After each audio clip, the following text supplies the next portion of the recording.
네, 우리 하나님 말씀을 함께 보도록 하겠습니다. 열왕기상의 말씀 같이 볼까요? 세번역 버전이에요. 열왕기상 17장 8절인데요. 우리 16절까지 저랑 같이 교독으로 제가 한 절, 우리 공동체 가족분들이 한 절 교독으로 하나님 말씀을 보겠습니다. 괜찮아요. 우리 떠들면서 예배드려도 됩니다. 괜찮아요. 저부터 읽죠. 여호와의 말씀이 엘리야에게 임하여 이르시되 거기 머물라. 내가 그곳 과부에게 명령하여 내게 음식을 주게 하였느니라. 그가 일어나 사르밧으로 가서 성문에 이를 때 한 과부가 그곳에서 나뭇가지를 줍는지라. 이에 불러 이르되 청하건대 그릇에 물을 조금 가져다가 내가 마시게 하라. 제가 12절부터 읽겠습니다. 그가 이르되 당신의 하나님 여호와께서 살아계심을 두고 맹세하노니 나는 떡이 없고 다만 통에 가루 한 움큼과 병에 기름 조금뿐이라. 내가 나뭇가지 둘을 주어다가 나와 내 아들을 위하여 음식을 만들어 먹고 그 후에는 죽으리라.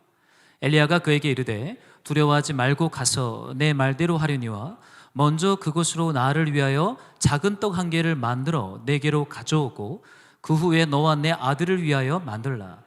이스라엘의 하나님 여호와의 말씀이 나 여호와가 비를 지면에 내리는 날까지 그 통의 가루가 떨어지지 아니하고 그 병의 기름이 없어지지 아니하리라 하셨느니라. 그가 가서 엘리야의 말대로 하였더니 그와 엘리야와 그의 식구가 여러 날 먹었으나. 우리 함께 읽겠습니다. 여호와께서 엘리야를 통하여 하신 말씀같이 통의 가루가 떨어지지 아니하고 병의 기름이 없어지지 아니하니라. 아멘. 네, 이게 참 오랜만에 저희가 오프라인에서 이렇게 함께 예배를 드립니다. 너무 감사하고 너무 이렇게 주님께 좀 감동이 있어요. 그동안 저희가 5월 9일 그 이야기 침례교회랑 연합 예배를 드린 기점부터 용도 변경 이제 신청을 했는데 여러 가지 구조적인 문제 때문에 약 한 달 반 정도 저희가 본 공간에서 예배를 이제 못 드리다가 이제 지난주 금요일로 용도 변경이 확정이 되었습니다. 그래서 이제 보시는 것처럼 뒤에 벽도 막고 문도 내서 이제 용도 변경을 받았어요. 제가 개척을 하면서 이런 기본 행정법 이런 것들을 제가 너무 몰랐던 것 같아요. 이게 세상법과 세상을 아는 것이 얼마나 필요한지를 제가 새삼 이번에 깨닫는 시간이었습니다. 그럼에도 불구하고 하나님께서 많은 돕는 자들을 좀 보내주시고 하나님 많이 은혜를 베풀어 주셔서 저희 교회가 쓰기에 더 적합한 공간으로 방음이나 여러 가지 공간이나 잘 만들어져서 감사를 드려요. 그동안은 우리가 어린이들 예배 공간을 옆에 학원을 돈을 주고 빌려서 어린이 예배를 드렸었는데 이제는 2개 공간이 만들어져서 굳이 다 학원을 빌리지 않고도 이제 어린이 예배 우리가 마음껏 편하게 들을 수 있을 것 같습니다. 오늘 우리 전도사님 고요리로 오늘 출근을 안 하셨는데 교회 안 오고 싶으면 열나면 됩니다. 그래서 열나요 그러면은 그날은 출근을 안 해요. 저도 좀 그렇게 써먹고 싶은데 이제는 제가 더 이상 부목사가 아니라 써먹을 수가 없네요. 우리 간사님 한번 써먹으시기 바랍니다. 한 번은 써먹어도 됩니다. 네, 그래요. 오늘은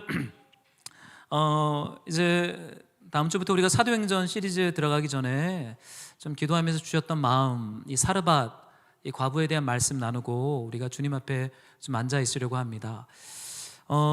여러분 가뭄이 총체적으로 그 이스라엘 땅과 두로와 시돈 이방인들의 땅에 가득 찾아옵니다. 가뭄이란 단어는 그렇게 기분 좋은 단어는 아니죠. 흉년이라고 하는 단어랑 똑같고 가뭄 흉년이 찾아오면 불가항력적이에요. 내 힘과 능력으로 돌파할 수 없습니다. 그냥 무기력하게 그 시간이 지나갈 때까지 바짝 엎드려 있어야 되는 상황이 가뭄 흉년입니다. 좀 더 열정과 능력이 있는 사람들은 가뭄과 흉년이 없는 곳을 찾아서 떠나죠. 우리 룻기를 보면서 봤던 그의 시부모님 능력이 있고 똑똑해서 이방인 땅으로 흉년을 피해 도망치지 않습니까? 그래도 넘어서지 못합니다.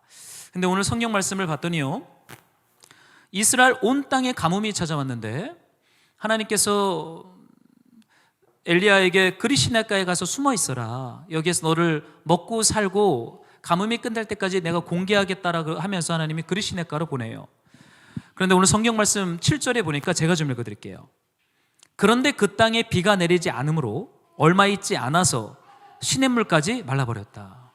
가뭄이 얼마나 심각해졌는지요. 하나님께서 엘리야에게 숨어 있으라고 한 그릿 시냇가에도 비가 내리지 않으므로 얼마 못 있고 시냇물이 말라버립니다.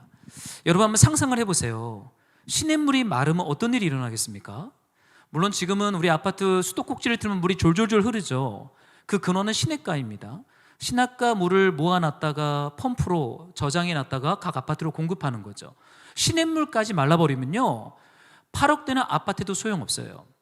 8억 10억 되는 아파트에 숨어서 수도꼭지를 아무리 틀어도 황금 수도꼭지로 만들어도 물은 나오지 않아요. 그만큼 가뭄은 심각한 것입니다. 비가 내리지 않으므로 시냇물까지 말라버렸다. 물고기가 못 살아요. 시냇물을 공수해서 하는 농업 비즈니스 못합니다. 축산업 하려면 물이 있어야 돼요. 축산업 못해요. 국가적인 부도뿐만이 아니라 한 개인의 가정에도 경제적인 타격은 심각하게 찾아옵니다.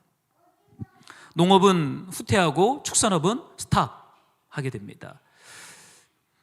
그런데 그때요 8절에 주님이 이렇게 말씀하세요. 온 땅이 멈춰 있을 때, 온 땅에 비가 내리지 않고 물가가 말라버렸을 때 하나님이 이렇게 말씀하십니다. 여러분이 좀 한번 8절을 한 번 더 좀 읽어주시겠습니까? 시작. 여호와의 말씀이 엘리야에게 임하여, 네, 제 세 번역에는 주님께서 엘리야에게 말씀하셨다. 여러분 한번 느낌이 어떻습니까? 가뭄으로 인해서 시냇물이 말라버렸어요. 그런데 그 다음 드러나는 게 뭐예요? 하나님의 말씀이 드러나요. 그런데 그냥 하나님의 말씀이 표면 위로 드러나는 게 아니라 상대적으로 가뭄으로 인해서 시냇물까지 말라버리니까 그 선포되는 하나님의 말씀이 더 부각이 됩니다. 여러분 상대적인 거죠. 우리의 어려움이 있는데 누군가의 더 어려움을 우리가 듣게 되면요 내 어려움이 좀 작아지는 것들을 여러분 경험해 본 적이 있습니까? 여러분 시냇물까지 완전히 말라버렸는데 하나님이 엘리야에게 말씀하셨다. 그냥 말씀하신 게 아니라 가뭄 가운데 말씀하셨어요. 이 가뭄 가운데 말씀이 공중부양하듯이 이렇게 크게 부각이 됩니다. 가뭄을 통해서 하나님이 드러내시는 것이 무엇입니까? 하나님의 말씀이에요. 그런데 그 말씀이 어떻게 해요? 엘리야를 이쪽 공간에서 저쪽 공간으로 이동시킵니다. 말씀이 가리키는 방향을 향하여 엘리야가 걸어가야 돼요. 여러분 말씀은요 우리 안에 내적 평안과 우리 안에 내적 성숙을 주는 것에서 그치지 않아요. 하나님의 말씀은요 우리의 행동에 급격한 변화를 가져오는 살아계신 하나님의 말씀입니다. 살아있고 활력이 있어 좌우의 날섬검과 같아서 우리를 쪼개고 우리를 깨트리고 우리를 드러냅니다. 그 하나님의 말씀이 엘리야에게 임해요. 뭐라고 말씀하십니까? 이제 너는 시돈에 있는 사르밧으로 가라 라고 말씀하십니다. 여러분 말씀이 가리킨 방향과 공간이 어디예요? 사르밧이에요. 사르밧으로 가라 라고 말씀하십니다. 여러분 사르밧에 가면 가뭄이 없겠습니까? 그런데 하나님 9절에서 이렇게 말씀하세요. 사르밧으로 가서 거기에서 지내도록 하여라. 내가 그곳에 있는 한 과부에게 명하여 너에게 먹을 것을 주도록 내가 일러두었다 라고 하나님 말씀하십니다. 여러분 이렇게 말씀해 주신다면 참 감동이 있을 것 같아요. 총체적인 경제적 위기와 흉년이 찾아왔는데 하나님이 나한테만 우리 가정한테만 사르밧으로 가면 너네 가정은 먹고 살 거야 라고 지금 말씀하고 계시는 거예요. 감동이 있겠죠? 여러분 혼자만 가겠습니까? 아니면 교회 공동체 식구들 같이 데려가겠습니까? 혼자만 가지 마세요. 함께하는 공동체 가족들을 같이 데리고 가야 합니다. 물론 엘리야는 싱글이었기 때문에 가족이 없어요. 싱글이 행복합니다. 저희 아내가 항상 하는 말이 결혼을 왜 해? 이래요. 결혼을 왜 하는지 모르겠어요. 사서 고생인데요. 잠도 못 자지, 애들 밥 먹여야 되지, 아빠들 나가서 돈 벌어야 되지. 혼자 살면은 뭐 그렇게까지 격하게 일하지 않아도 되는데 먹여 살려야 할 가족이 있으면 가뭄에도 나가서 일해야 돼요. 이게 이 땅에 가정에게 주신 하나님의 독특한 위임 명령이죠. 근데 엘리야가 혼자 갑니다. 가뭄에도 마르지 않는 땅으로 하나님께서 엘리야에게 말씀하셨는데 거기는 사르밧이에요. 여러분 사르밧이 어디에 속했는지 아십니까? 시돈 땅 안에 사르밧이라고 하는 작은 동네가 있어요. 시돈은요 이스라엘 땅이 아닙니다. 두로와 시돈은 지중해 바닷가 옆에 있는 항구 도시인데 굉장히 큰 항구 도시예요. 여기에는 무역을 비롯한 염색, 이렇게 옷감을 염색해서 바다로 이렇게 수출하는 항구 도시입니다. 돈이 모이는 도시예요. 부유한 도시예요. 바알이라고 하는 우상을 여러분 들어보셨죠? 구약 성경에 가장 많이 나오는 우상의 이름이 바알이잖아요. 이 바알과 아세레가 시작된 종교적 근원지가 이 두로와 시돈입니다. 시돈 왕의 이름이 엣바알, 그의 딸 이름이 이세벨. 누구의 아내가 되었습니까? 북이스라엘 왕 아합의 아내가 되었죠. 왜 이방 바알을 섬기는, 바알이 시작된 국가의 왕의 딸을 아합이 정치적 결연으로 아내로 데려왔을까요? 잘 먹고 잘 살려고요. 바알이 다스리는 두로와 시돈을 봤더니 너무 부유한 거예요. 너무 잘 나가는 거예요. 그랬더니 아합이 저 나라랑 정치적 결연을 맺으면 우리 북이스라엘도 강해지겠구나 하고는 그의 딸 이세벨을 아내로 데리고 옵니다. 그 시돈, 거기에 있는 사르밧, 염색업으로 부유한 도시 사르밧으로 하나님이 엘리야를 보내는 거예요. 여러분 생각해 보세요. 지금 엘리야가 누구랑 싸우고 있어요? 바알과 싸우고 있어요. 바알을 하나님처럼 섬기는 아합과 이세벨에게 경고장을 던지고 지금 거대한 무리대 1로 싸우고 있는 중인데 하나님이 그 바알이 다스리는 도시로 엘리야를 보내요. 불편하겠죠. 그 얼마나 불편한 곳으로 하나님이 보내십니까? 하나님은요, 하나님의 말씀은 우리가 생각할 때 익숙하고 편한 곳으로만 우리를 인도하지 않아요. 때로는 너무나 불편한 곳으로 우리를 보냅니다. 전혀 하나님의 뜻같이 보이지 않는 곳으로 보내요. 근데 거기에서 주님이 뭐라고 말씀하세요? 그 시돈 땅에 있는 사르밧에 있는 과부를 통해 이 가뭄이 지나갈 때까지 너에게 음식을 내가 공개하겠다, 주겠다라고 말씀하십니다. 여러분, 이 말씀이 저는 엘리야가 들었을 때 좀 불편했을 것 같아요. 여러분, 가뭄 때 누가 우리를 도와주겠습니까? 유력한 자죠. 능력이 있고 돈이 있는 사람이 우리를 도와주지 않겠어요? 저도 개척을 준비하면서 개척 3년간 우리를 기도해 주면서 후원해 줄 후원자들 리스트를 제가 한번 써봤어요. 제가 50명을 기도했거든요. 50명만 기도해 주고 후원해 주면 3년은 내가 버틸 수 있겠다. 근데 제 기준이 뭐였냐면 사업하는 분들을 제가 이름을 쓰고 있더라고요. 굉장히 세속적인 사람이죠. 그래요. 먹고 살려고. 그런데 제가 이제 그분들에게 기도를 요청했는데요. 제 기대와는 전혀 상관없이 지원해주고 후원해줄 거라고 생각했던 분들은 거의 대부분 응답이 없었어요. 제가 그 후원 리스트를 이제 버렸습니다. 그런데 제가 사람은 그래요. 여러분, 엘리야 생각해 보세요. 이 가뭄의 때 자신이 먹고 살 거를 공개해 줄 사람을 하나님이 누구라고 소개해 줬어요? 사르밧 땅에 있는 과부다라는 거예요. 얼마나 그 말씀이 불편했겠어요. 하나님, 아무리 제가 먹고 사는 게 힘들어도 어떻게 과부를 통해서 제가 먹고 삽니까? 불편했을 것 같아요. 이게 하나님의 말씀이 맞나 의심했을 것 같습니다. 과부는요, 지금은 아니지만 지금 그렇다는 건 아닙니다. 이 시대에서 과부는 고아와 외국인, 레위인과 더불어 그 사회 공동체의 가장 빈민층이었어요. 그 당시 레위인도 빈민층이었습니다. 땅이 없으니까. 고아, 외국인 나그네, 그리고 과부는 그 공동체가 도와줘야 할 굉장한 극빈층에 속하는 부류의 사람들입니다. 그런데 하나님께서 그 가난한 과부를 통해 너를 공개하겠다, 너가 먹고 살 수 있도록 도와주겠다 라고 말씀하십니다. 여러분, 여기서 너를 공개하게라는 단어는요, 너를 먹이겠다라는 단어입니다. 그런데 여러분 생각해 보세요. 바알과 아세라 관점에서 볼 때는요, 무엇이 우리의 삶의 풍요와 번영과 다산을 가져다 줍니까? 힘 있는 신 바알이에요. 힘 있는 신 바알의 관점에서 볼 때 그 당시에 과부들은요, 신의 축복을 못 받은 저주받은 인생들이에요. 왜요? 성공을 못했으니까.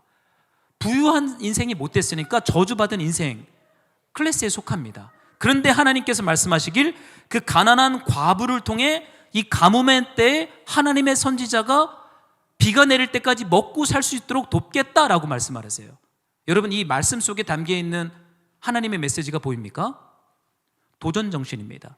바알과 아세라를 향하여 하나님은요, 바알과 아세라가 존귀하게 여기는 부유한 인생이 아닌 가난한 과부를 통해서 하나님 나라의 생명이 마르지 않고 흘러갈 것이라는 것을 도전적으로 주님이 바알과 아세라를 하나님처럼 섬기는 그 시대 가운데 주님이 선포하고 있어요. 시돈의 과부, 또 시돈에 누가 있죠? 시돈의 공주 이세벨이 있어요. 하나님은 시돈의 공주 이세벨을 통해서 일하지 않습니다. 하나님은 시돈 땅의 가난한 과부를 통해서 이 가뭄의 때 하나님 나라가 살아있고 살아계신 하나님의 주권을 보여주기로 하나님이 결정하세요. 엘리야는 불편했을 거예요. 그런데 엘리야가 하나님 말씀을 따라 시돈 땅으로 가고 사르밧으로 갑니다. 그래서 10절에 이런 말씀이 있는데요, 한번 좀 여러분들이 한 목소리로 좀 읽어주시겠습니까? 함께 시작. 한 과부가 그곳에서 나뭇가지를 줍는지라 이에 불러 이르되 청하간대 그릇에 물을 조금 가져다가 내가 마시게 하라. 사르밧에 엘리야가 딱 도착합니다. 하나님이 말씀하신 곳 가리킨 방향을 향하여 걸어갔고 그 말씀의 목적지 가운데 도착했어요. 누구를 만납니까? 한 여자를 만나는데 나뭇가지를 줍는 여자를 만나요. 근데 엘리야가 딱 봤을 때 과부인 거예요. 여러분, 사람을 외모로 판단하면 안 됩니다. 그 사람의 경력과 스펙과 외모로 판단하는 거는 그건 굉장히 불쾌한 거죠. 그거는 굉장히 분노하게 하는 관점이에요. 그런데 엘리야가 봤을 때 저 나뭇가지를 줍는 여성을 봤는데 딱 봐도 과부인 거예요. 그 손이 말라 있고 그 얼굴에 슬픔이 있고 그 몸이 가냘프고 어려움 가운데 있는 거예요. 그래서 엘리야는 그 여가 과부인 것을 발견합니다. 어때요? 충격을 받죠. 아니, 어떻게 저런 여인을 통해서 이 가뭄이 끝날 때까지 하나님이 나를 먹여 살릴 수 있을까? 믿을 수 없는 거예요. 유력하고 힘 있는 능력 있는 어떠한 종을 만나면 마치 예수님의 무덤에 찾아갔던 아리마대 요셉, 유력한 자였잖아요. 얼마나 유력한 자였습니까? 자신의 돌무덤을 기부해서 예수님의 죽음을 장례를 치렀던 그런 유력한 자라면 엘리야가 기대했을 텐데 가난한 과부를 보니까 엘리야가 불편하고 충격을 받습니다. 하나님, 어떻게 저런 사람을 통해 저를 먹여 살립니까? 이건 좀 아닌 것 같습니다. 그랬을 것 같아요. 여러분, 하나님이 지금 어떠한 일을 행하고 계시는 거예요? 여기엔 분명 하나님의 의도가 있어요. 굉장한 선명한 하나님의 목적이 있어요. 여러분, 하나님께서 우리 삶에 하나님의 약속의 말씀을 이루어 가실 때요, 그 하나님의 말씀이 풀어지고 이루어져 가는 그 상황이 내 경험과 기준과 상반되는 약하고 초라하고 불편한 모습으로 다가올 때가 있어요. 그때 여러분, 아니요 라고 말하면 안 돼요. 하나님이 볼 때는 이미 하나님이 충만하게 임재해 계시고 충만하게 역사하고 계세요. 그런데 내 경험과 기준으로 볼 때 힘없고 초라하고 가난하고 잘 풀어지지 않기 때문에 이건 하나님의 뜻이 아니야 라고 말한다면 엘리야는 이미 하나님의 종으로서 쓰임받을 수가 없습니다. 불편하고 이해되지 않고 공감하고 인정하기 싫어도 하나님의 말씀이 그 모습으로 온다면 우리는 거기에 우리의 삶을 들어가야 돼요. 거기에 던져야 됩니다. 그게 하나님의 나라가 확장되는 시작점인 것을 열왕기상은 보여주고 있어요. 여러분, 예수님의 모습은 어땠을까요?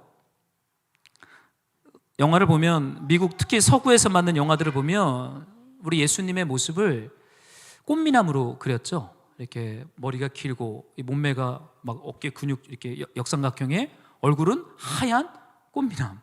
저는 그거 볼 때마다 야, 예수님 정말 저렇게 생기셨을까? 그 너무 이거 미국 이렇게 영화틱하게 예수님을 표현했다. 여러분, 이사야서나 공관복음서에 나타나는 예수님의 모습을 한번 상상해 보세요. 사모할 모습이 없대잖아요. 여러분, 30년을 목수로 살았어요, 예수님이요. 아빠 요셉 밑에서 목수 일을 배웠고, 중동의 해가 얼마나 뜨거워요. 그 뜨거운 땡볕 아래서 집을 짓고 의자를 만들고 가구를 만들고 집수리를 다녔어요. 30년을. 공생애는 3년에 불과합니다. 여러분, 사람이 건축노동 30년을 하면 어떻게 되는지 아십니까? 온몸이 까매져요. 몸에 성한 데가 없어요. 저는 목수분들을 봐서 알아요. 몸 여기저기 상처가 나요. 일을 안 해도 손이 막 저린대요. 저는 예수님 십자가를 지는 것보다 더 고된 삶을 이미 30년을 살았어요. 흠모할 만한 모습이 없어요. 광대뼈 툭 튀어나오고 얼굴 새카맣고 머리 장발 아니었을 것 같아요. 목수가 어떻게 장발을 해요? 더운데. 단발입니다. 예수님 단발이었어요. 장발로는 일 못해요. 그 뜨거운 중동의 땀을 어떻게 견딥니까? 전혀 멋있지 않은, 완전히 몸이 망가진 아저씨의 모습이었을 것 같아요. 그렇기 때문에 유대인들 바리새파와 사두개파와 율법 교사들이 봤을 때 하나님의 메시아라고 할 때 아니야라고 말하는 거예요. 어떻게 저 사람이 하나님의 메시아냐? 봐라, 촌스럽고 갈릴리 출신이고 나사렛 출신이고 흠모할 만한 게 전혀 없는데 저 사람이 하나님의 메시아라고 받아들이지 않는 거예요. 여러분, 메시아 그리스도 예수는요, 말씀이 육신이 된 하나님의 영광의 총체입니다. 하나님의 말씀 덩어리예요. 하나님의 말씀 덩어리가 다가왔는데 하나님 말씀이 아니라는 거예요. 왜요? 내 경험과 기준으로 볼 때 너무 초라하니까, 너무 가난하니까, 너무 약하니까 하나님 말씀 아니라는 거예요. 그래서 십자가에 못 박아 버린 겁니다. 감히 초라하고 약하고 볼품없는데 너가 하나님의 메시아라고 말해? 신성모독이야. 십자가에 못 박아 죽여. 이렇게 돼버린 겁니다. 사르밧 과부 얼마나 초라해요. 하나님의 말씀 덩어리가 실현되고 역사되어지는 현장에 그 과부가 종으로 있는데 엘리야가 볼 때는 불편하겠죠. 왜요? 바알과 아세라적 관점에서는 유력한 자가 있어야 나를 도와줄 수 있거든요. 요한복음 1장 29절 이렇게 말합니다. 사도 세례 요한이 예수님을 보면서 보라, 세상 죄를 지고 가는 하나님의 어린 양이로다. 고린도전서는 이렇게 말합니다. 우리는 십자가에 못 박힌 그리스도를 전하니 유대인에게는 거리끼는 것이요 이방인에게는 미련한 것이로다. 십자가는 유대인들에게 불편하고 이방인들에게 조롱거리였어요. 왜? 하나님의 로고스 말씀이 저 십자가에 달릴 수 없다라는 거예요. 너무나 초라하고 볼품 없으니까. 그러니까 예수를 안 믿는 거예요. 세상 사람들이 십자가에 못 박힌 예수가 하나님의 아들이고 그리스도라고 우리가 전하지만 그들은 거기에 반응하지 않아요. 왜요? 초라하니까. 거기에서 힘 있는 모습, 영광스러운 모습, 우리 삶을 완전히 업그레이드를 할 만한 그 영광을 발견하지 못하니까 안 믿는 거예요. 누가 믿습니까? 가난한 자들이 믿어요. 가난한 자들이 심령이 가난해서 눈이 열려 그 십자가에 못 박힌 분이 하나님의 그리스도라는 것을 발견하는 그 은혜를 맛보기 때문에. 그러니 너무 빨리 이건 하나님의 축복이야, 하나님의 징계야라고 빨리 말해서는 안 돼요.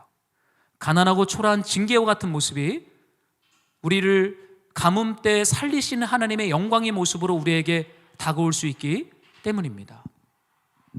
저는 사르밧 과부를 보면서 우리 예수님을 발견해요. 주님의 십자가의 그림자를 봅니다. 근데 여러분, 왜 하나님께서 이렇게 일할까요? 한번 생각해 본 적 있어요? 그냥 능력 있는 모습으로 한 방에 끝내시면 되잖아요. 그런데 우리 하나님이 일하실 때는요, 꼭 이런 방식으로 일하세요. 십자가라는 방식, 사르밧에 있는 과부를 통해서 가뭄의 때 먹을 것을 공개하는 이 모습, 하나님은 우리의 기준과 경험으로 볼 때 조금 상반되게끔 하나님이 일하십니다. 왜 하나님이 이렇게 일하실까요? 이 바알과 아사라라고 하는 그 시대에 하나님 노릇하고 하는 이 가짜 우상은요, 사실은 사르밧 과부와 같은 존재들을 인정하지 않아요. 그렇게 일하지 않습니다. 그런데 하나님은 이 무력한 존재를 통해 하나님의 뜻을 가나안 땅에 지금 드러내고 계세요. 모두가 풍요와 번성을 가져다 줄 힘 있는 신, 힘 있는 신의 신의 종을 따라가고 있을 때 하나님은 전혀 관심받지 못하고 무력하고 가난한 무명의 과부를 통해 이 가뭄의 때 마르지 않는 하나님의 생명샘을 주님이 준비시킵니다. 왜요? 바알과 아세라가 가짜라는 것을 주님이 역설적인 방식으로 드러내고 있는 거예요. 강력한 정쟁을 하고 계시는 거죠. 엘리야가 그 여인에게 이렇게 얘기합니다.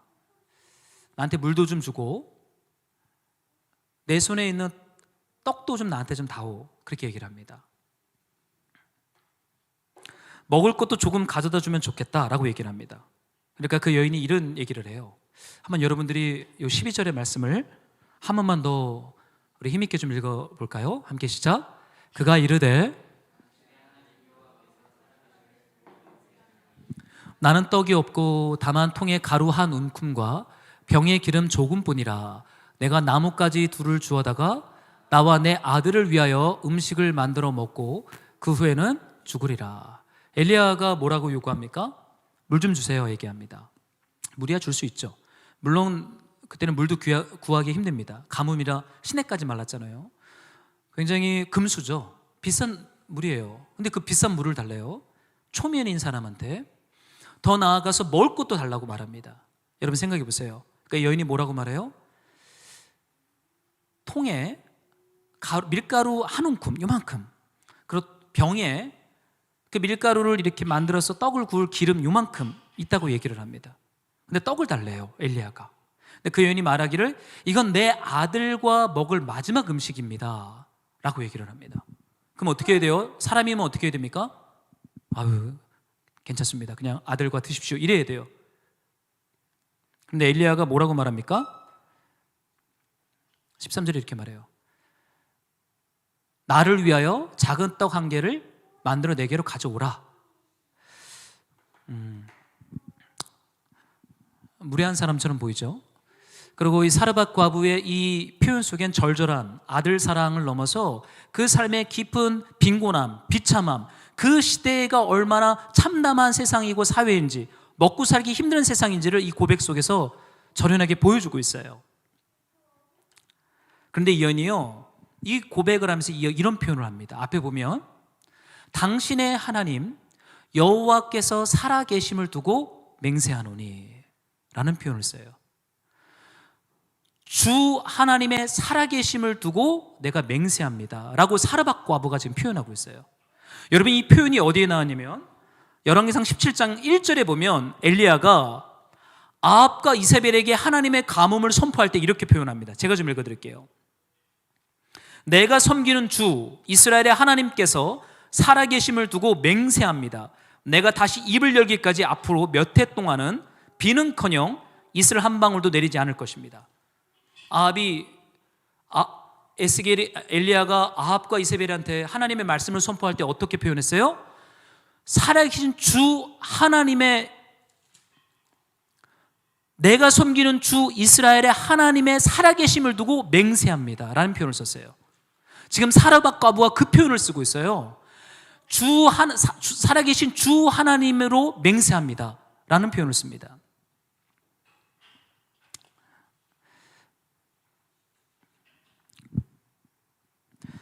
사랑하는 성도 여러분, 왜 사르밧 과부였습니까? 이 가뭄의 때 어느 누구도 야훼 하나님을 향하여 살아계신 하나님, 주님이라고 표현하는 사람들이 없어요. 다 누구를 하나님으로 섬기고 있어요? 바알, 아세라. 번영과 풍요를 가져다 줄 그 우상이 참신이라고 다들 바알과 아세라를 하나님처럼 섬기고 있는데 엘리야와 이 사르밧 과부만 유일하게 살아계신 당신의 주 하나님으로 내가 맹세합니다라는 고백을 쓰고 있어요. 하나님은요, 하나님의 살아계심과 하나님의 주권을 누구를 통해 세상 한복판에 드러냅니까? 저는 이게 참 감동이었어요. 여러분, 바알과 아세라적 관점에서는요, 세상 한복판에 살아계신 하나님을 드러내려면 힘 있는 사람이 있어야 돼요.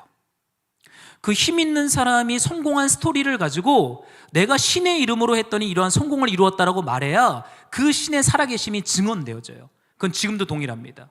어떠한 사람의 성공 스토리가 드러나려면요, 밑바닥에서부터 그 사람의 성공 스토리가 쫙 나오고 결국은 정점까지 올라가야 그 사람의 스토리가 신화가 됩니다. 여러분, 이것은 세상이 사용하는 방식이에요. 어떤 상품을 팔 때도 그 상품을 만든 사람이 밑바닥에서부터 고생해서 이루다 정점에 가서 만들어진 상품이 이거라고 소개하면요, 사람들 몰립니다. 이게 마케팅 기법 아닙니까? 제가 옛날에 참 좋아했던 신발 중에 한 켤레 사면 한 켤레 더 주는 신발이 있었어요. 여러분 기억나십니까? 그거 안 신어보셨나요? TOMS, 탐스라고 하는 신발이에요. 제가 그 신발을 만든 창업자가 쓴 책을 사서 읽었는데요, 그분이 이런 얘기를 합니다. 부도가 나서 남미에 갔는데 남미에서 맨발로 다니는 아이들을 봤다. 그 아이들이 너무 불쌍해서 신발을 팔아서 신발을 한 켤레 팔 때마다 이 아이들한테 한 켤레씩 기부를 했다. 이것이 그 책의 간증 스토리입니다. 그 간증 스토리 때문에 그 기업이 굉장히 성공을 향하여 정점을 찍었죠. 물론 지금은 부도가 났습니다. 없어졌어요. 그러나 그 신발이 왜 그렇게 날개에 돋친 듯이 팔렸냐면 그 브랜드가 가지고 있던 성공 스토리 때문이었죠. 여러분, 바알과 아세라적 관점에서는요, 힘 있는 자가 하나님의 이름이든 바알의 이름이든 그 삶의 자리에서 성공해서 그 스토리를 얘기할 때 그 신의 살아계심과 그 신의 주권이 선포되어집니다. 그런데 여러분 지금 보세요. 누가 지금 하나님의 살아계심과 하나님의 주권을 선포하고 있어요? 사르밧 과부. 그 여인이 얘기할 게 뭐 있어요? 자랑할 게 뭐 있어요? 그 사르밧 과부가 하나님의 살아계심과 하나님의 주권으로 맹세합니다라고 할 때 사람들이 뭐라고 반응하겠어요? 너가 믿는 하나님이 누군데? 이렇게 얘기하는 겁니다. 너가 믿는 하나님의 살아계심과 그 하나님의 주권이 뭐길래 네 삶이 왜 이렇게 가난하니? 손가락질 받을 수 있어요.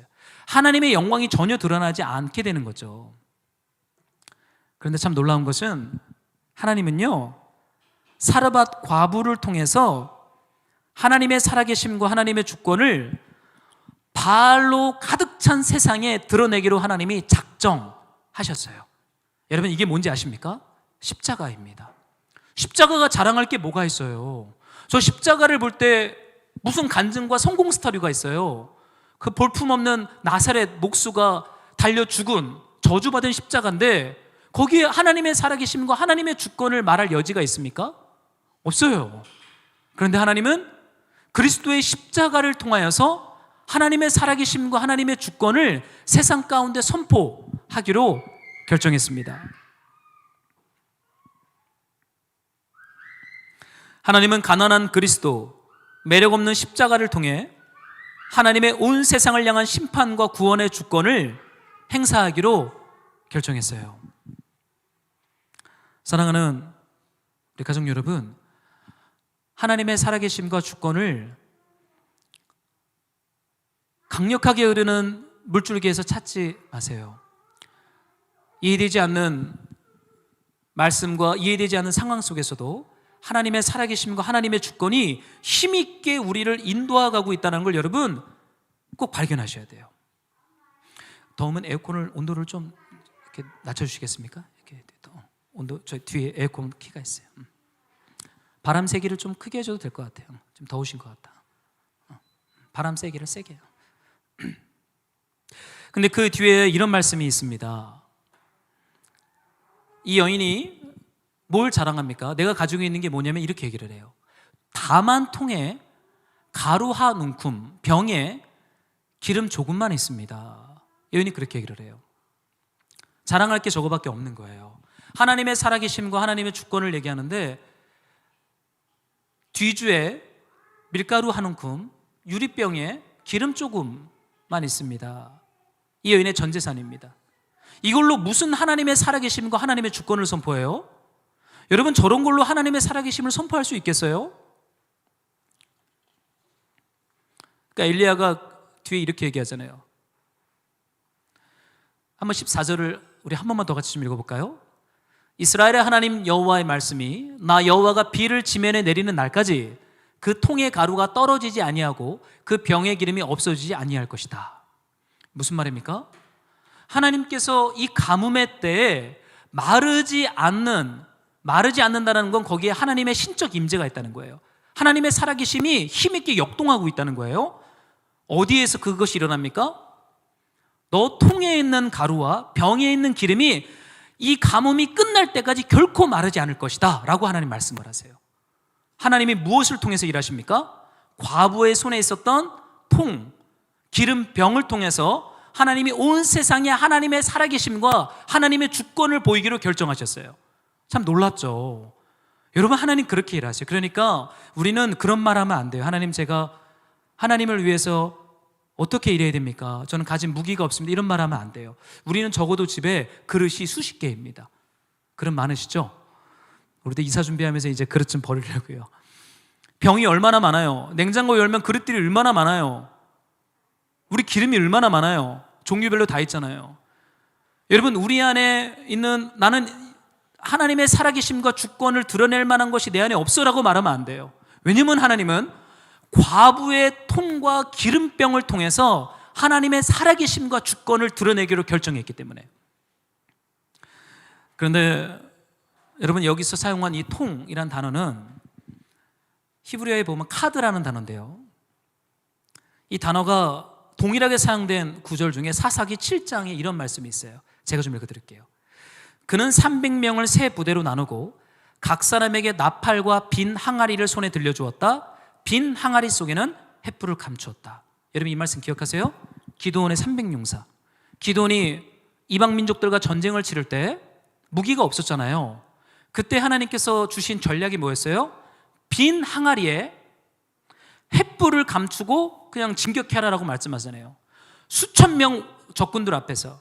그때 사용되었던 단어 빈 항아리, 이게 바로 과부의 손에 있는 통, 뒤주, 저 카드라는 단어랑 동일합니다.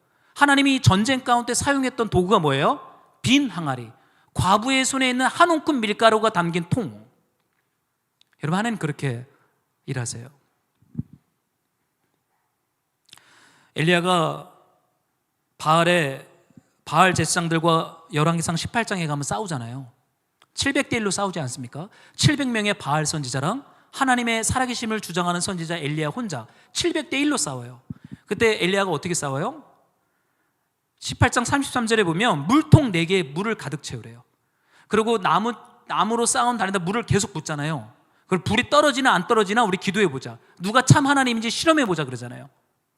그때 물을 담았던 통, 물통, 이 단어가 바로 과부의 손에 들려있는 저 밀가루가 담긴 통, 카드라는 단어랑 동일한 단어입니다. 하나님의 살아계심을 무엇으로 드러냅니까? 물을 끼얹은 엘리야의 나무자단에 하나님의 불이 붙잖아요. 사랑하는 동역자 여러분,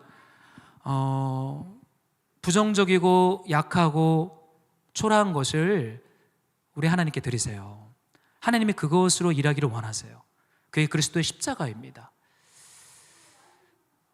저는 이 말씀 묵상하다가 하나님이 참 멋있는 분이다. 어쩜 이렇게 역설과 신비를 가진 분일까? 이 사르밧 과부가 초라한 사람이고 가난한 사람이고 실패한 인생인데 주님이 거기에 하나님의 말씀 덩어리로 그 자체를 가득 채웠던 이 하나님의 신비를 발견하니까 여러분, 복음이 다가오는 것이죠. 그리고는 13절에 봤더니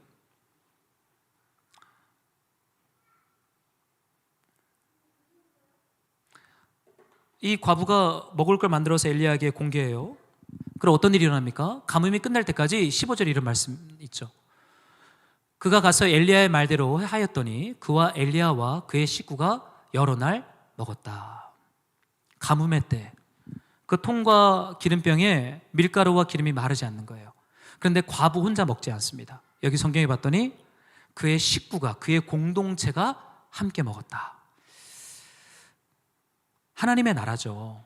바알과 아세라는요, 성공하면 나만 먹으면 돼요. 이게 바알과 아세라입니다. 바알과 아세라는 열심히 해서 성공하면 나만 먹으면 끝입니다. 근데 하나님의 나라는 그렇지 않아요. 하나님의 말씀에 순종하여 드렸는데 그것이 역사가 일어나서 나와 아들만 먹는 게 아니라 사르밧 과부의 친척들이 있었던 것 같아요. 소문을 들었던 것 같아요. 야, 저 집에는 이 가뭄의 때 먹을 게 있나 봐. 아들하고 계속 먹네. 먹을 게 있으면 사람들이 옵니다. 사람들이 찾아왔겠죠, 친척들이. 여러분 같으면 어떻게 하겠어요? 우리 먹을 거 없어요, 이렇게 그렇게 하겠습니까? 먹을 거 없습니다, 이렇게 내보내겠어요? 사르밧 과부는 집을 열어서 그의 동네의 친척들과 함께 여러 날을 먹었다라고 말하고 있죠. 여러분, 그거 하나님 나라이고 사실은 오병이어 우리 예수님의 역사가 여기 일어나고 있어요. 사랑하는 말씀으로 가족 여러분, 마르지 않는 곳 사르밧을 여러분 꼭 기억하세요. 우리네 삶에 마르면 안 됩니다. 우리가 고난도 당할 수 있고 가뭄을 통과할 수도 있어요. 저도 이번에 용도 변경하면서 제 인생에 이렇게 어려운 시간이 있었나, 둘 중에 하나에 꼽힐 정도로 참 쉽지 않은 시간들을 보냈어요. 누구한테 말할 수 없고 이제 혼자 이거를 돌파하고 극복하고 해결해야 되는데 만만치가 않더라고요. 그러나 이 시간들을 통과하면서 제가 주님 앞에 한 가지 구하게 된 것은요, 하나님의 말씀과 성령으로 마르지 않는 삶, 그것만 있으면 어떠한 가뭄이 와도 우리는 하나님의 살아계심과 하나님의 주권을 드러내는 이 사르밧 과부처럼 쓰임받을 수 있어요. 여러분, 그것이 무엇입니까? 주의 말씀 앞에 우리가 날마다 순종하는 것이에요. 이해되지 않아도. 엘리야처럼 주님 왜 저보고 시돈으로 가라 그럽니까? 거기 바알 숭배지인데. 아니 또 저 과부는 뭡니까? 저 과부가 제 도움이 필요하지 저 과부가 저를 돕는다고요? 그러면 안 돼요. 하나님의 말씀이 이해되지 않아도 거기에 내 삶을 드리는 것이죠. 거기에서부터 역사가 시작돼요. 그 역사는요, 마르지 않는 것입니다. 근데 저는 이 말씀을 이렇게 묵상하는데 한번 상상해 봤어요. 밀가루를 담아두는 통이 있고 기름을 담아두는 작은 병이 있습니다. 하나님이 어떻게 채우셨을까요? 날마다 마르지 않았어요. 통에 밀가루가 채워져 있고 병에 기름이 담겨 있어요. 그걸 요리해서 식구들과 나눠 먹었는데 주님이 어떻게 그걸 채웠을까? 한 번에 돼주 뚜껑까지 밀가루를 가득 채우셨을까? 기름이 담기는 병이 뚜껑까지 가득 채우셨을까? 여러분, 성경을 잘 보면요, 그날 먹을 만큼만 채우십니다. 신기해요. 가득 채우시지 않고 그날 식구들과 먹을 만큼만 주님이 채우세요. 그 다음날 또 퍼야 돼요. 바닥을 만지고 채워지는 걸 경험합니다. 바알과 아세라는요, 가득 채워지는 걸 기도합니다. 그러나 우리 하나님의 언약 백성들은 일용할 양식을 구해요. 주님, 오늘도 우리에게 양식을 주옵시고. 주님이 하루 먹을 양식을 매일 채우시는 거예요. 왜 매일 채우십니까? 그 시간들을 통과하면서 매일매일 하나님의 살아계심과 하나님의 주권을 경험하는 거예요. 여러분, 저축이 없어요. 믿음에는 적금이 없어요. 내가 이전에 이만큼 하나님의 은혜를 경험했으니까 날마다 하나님의 살아계심을 인정하면서 살까요? No! 전 위험한 사상이라고 생각해요. 여러분, 간증은 위험합니다. 내가 이때 이만큼 은혜를 받아서 그걸 날마다 간증하고 다녀요? 그거 중요하지 않아요. So what? 지금은 당신은 어떻습니까? 라고 질문해야 돼요. 우리의 과거의 신앙의 경력이 우리의 영웅담이 되고 신화가 될 때는 위험한 때입니다. 날마다 일용할 양식을 주십시오 라는 이 믿음의 사람들이 일어나는 곳이 어디입니까? 하나님의 나라, 주의 몸된 교회, 언약 백성들인 줄로 믿어요. 사랑하는 우리 동역자 여러분, 이 마르지 않는 삶, 마르지 않으려면 어떻게 해야 돼요? 일용할 양식 구해야 돼요. 날마다 나만 먹지 않고 같이 먹다가 이 가뭄에서 비가 내릴 때까지 버티셔야 됩니다. 우리 주님이 오실 때까지, 주님의 그 부흥이 임할 때까지 날마다 일용할 양식으로 주님의 살아계심과 그 주권을 경험하는 마르지 않는 사르밧, 그 은혜가 저와 여러분 우리 교회 가운데 있기를 우리 주의 이름으로요 축복합니다.